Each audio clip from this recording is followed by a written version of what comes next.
भाई जिससे बहुत से लोग कंफ्यूज रहते हैं कि इंग्लिश कहाँ से करें, कहाँ से शुरू करें, कहाँ से ख़त्म करें, कुछ समझ नहीं आता है।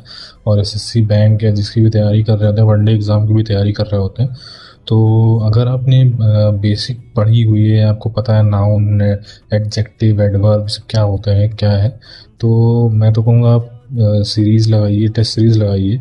और उस अगर आपको बेसिक क्लियर है तो आप सिर्फ 120 रूल्स ऑफ ग्रामर पढ़ लीजिए इसके।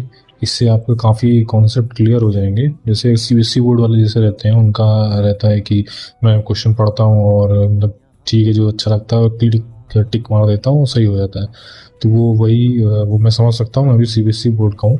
तो उनके लिए ये है कि 120 रूल्स ऑफ ग्रामर आप पढ़ लीजिए। अगर फिर आपको लगता है कि हाँ नहीं, अभी मेरे कॉन्सेप्ट वीक हैं, तो आप एक बुक ले लीजिए कोई भी, अमन सर की ले लीजिए। ठीक है, अमन सर की ले लीजिए। या फिर अगर आप पहले तो आप देखिए अमन सर का लेक्चर देखिए। अगर आपको नहीं समझ में आते हैं, या अगर समझ में आता है ठीक है, अगर नहीं समझ में आता है तो मैं आपको एक टीचर सजेस्ट करूँगा। तरुण ग्रोवर सर हैं, इनकी एक प्लेलिस्ट है।